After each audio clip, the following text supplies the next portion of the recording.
what some area motorcyclists are doing to put a smile on the face of a very sick little girl.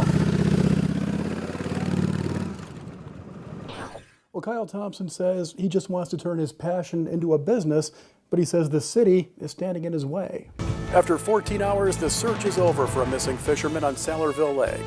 Good evening and thank you for joining us. I'm Aaron Brilbeck. Dave has the night off tonight.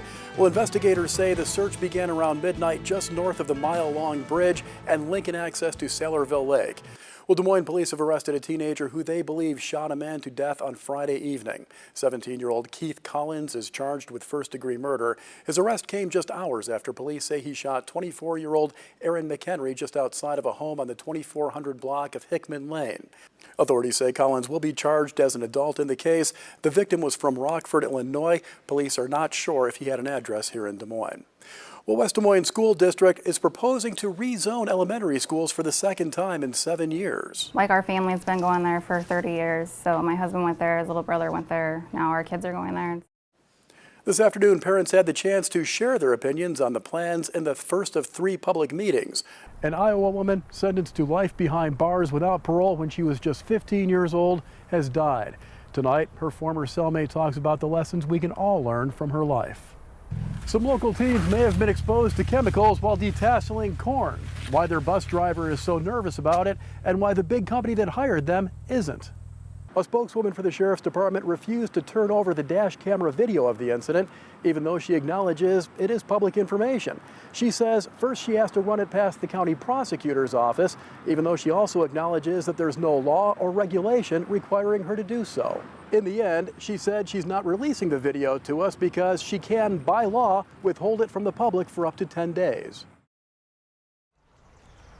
J.D. Mitchell of Rose Hill is furious that his city council approved a resolution to put the community's only school bus stop right across the street from a Tier 3 sex offender. Iowa's had all kinds of issues with sex offenders lately, but yet Rose Hill wants to put a bus stop right across the street from them. The plan is to put the bus stop here, just feet away from the home of 40-year-old Joey Keene, who was convicted in 1996 of sexually abusing a child.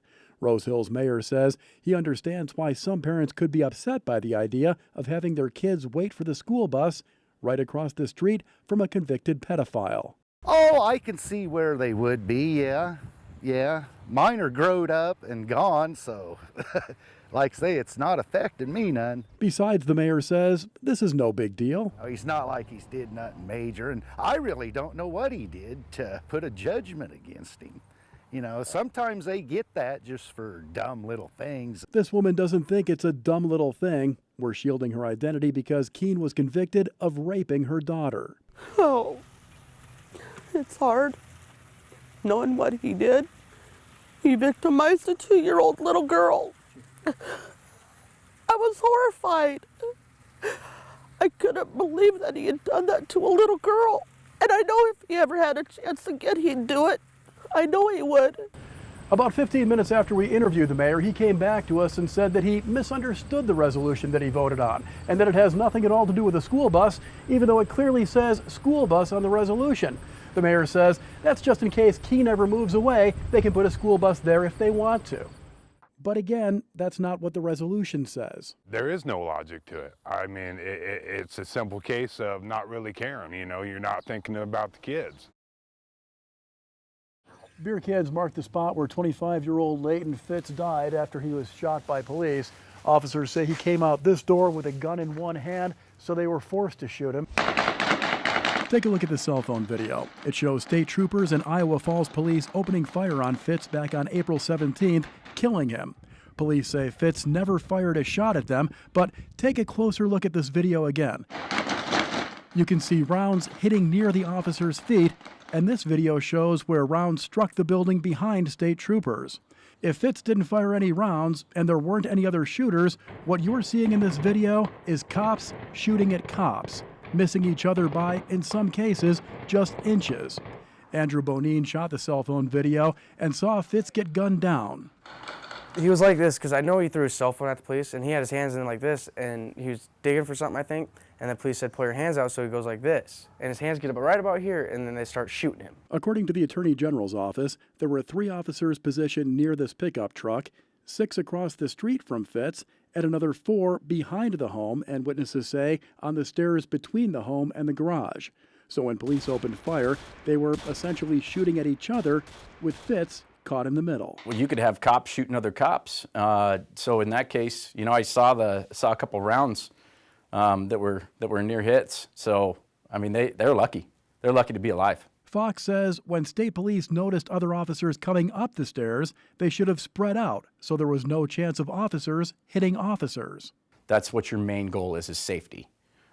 You have to know your target and what is beyond it. If you don't, it all goes out the window. Fox says the number of shots fired by police is also disturbing. He's guessing 40 to 50 rounds. Now, when we slow down this video, you can see Fitz is hit and falls to the ground. But police continue firing a full 6 seconds after Fitz is down. Family members tell us Fitz was struck 17 times.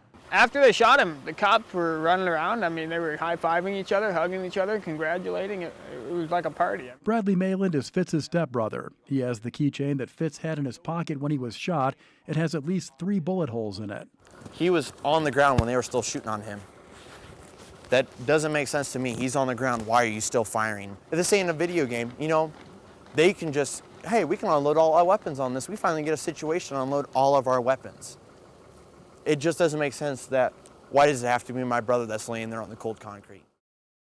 Aaron Brilbeck has the exclusive interview first on 13.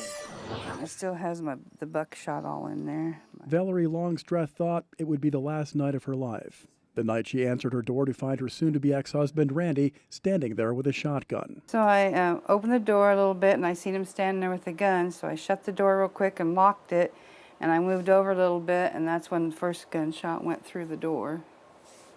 And my son was in his bedroom. Valerie tells us one after another, Randy fired 4 shots, here, here, here, and over here, to try to wipe out the locks before he kicked in the door. Valerie grabbed her phone to call 911 and ran to get her 14-year-old son. Time we got to the back room and got down on the ground, he was already in the house. And that's when he started firing and ordered us to come out of the bedroom and sit on the couch. For 2 hours, Randy held Valerie and her son Nathan at gunpoint, talking with her. And that he wanted me back and that he loved me, put a shotgun to my head and told me he loved me. He held my son at gunpoint, at a 14-year-old. Something changes your life when you see your son with a gun in his stomach. At one point, Valerie says Randy ordered her son to go outside to his car and get more shotgun shells, that he was going to kill all 3 of them.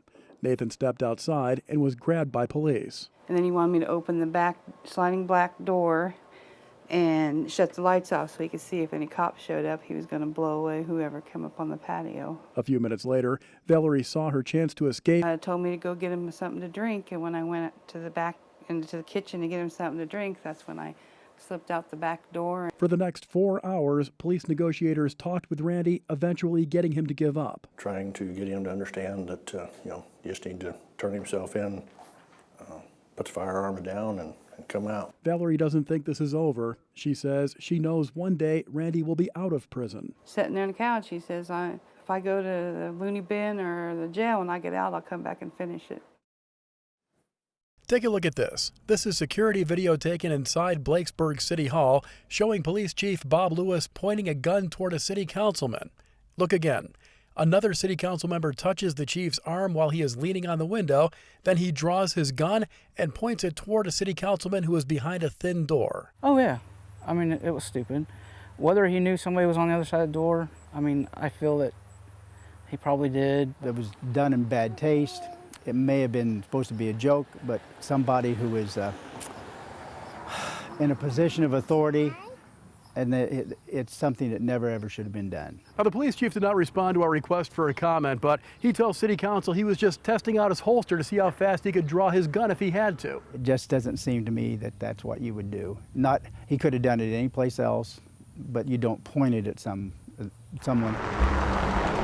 And that's not all. The security video was taped back in April, but Chief Lewis was reprimanded about it during this week's city council meeting. So he drew his loaded weapon again during the crowded meeting to show city council a round was not chambered. He took the clip out and laid it on the bench there, which I appreciate him doing that, but There were some people that were really concerned about that. Should it have been done? Probably that wasn't the best thing to do. The mayor says Chief Lewis should be punished. He's just not sure how yet. I don't want to ruin a person's career. I just don't know. It's just so tricky. And I consider Bob a friend, but at the same time, I got to look out for the community. You'd have a hard time finding any homes here in Adair that weren't impacted by the storm. Everything from windows smashed out and holes in aluminum siding from baseball-sized hail to damaged roofs, fallen power lines, and downed tree limbs. Just outside of town, the damage is even worse. Acres and acres of crops are just leveled. 7-year-old Aaliyah Plagman was riding in the backseat of her babysitter's car when the storm hit, smashing the windshield with huge hailstones. I thought it was like gonna come through and hit me.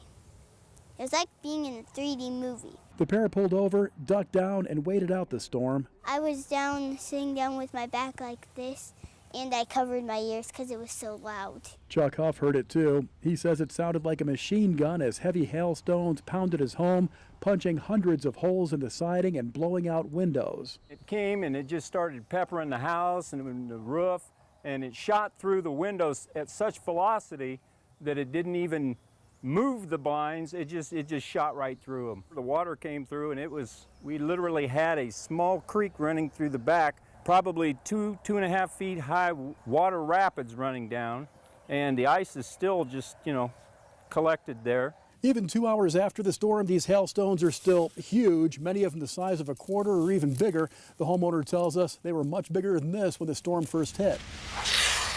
In all, the storm only lasted about half an hour, but the damage left in its wake will take days, maybe weeks, to clean up. If you've never been in a situation, you think, oh, that's terrible, and then when you go through it, you really feel it. In Adair, Aaron Brilbeck, Channel 13 News.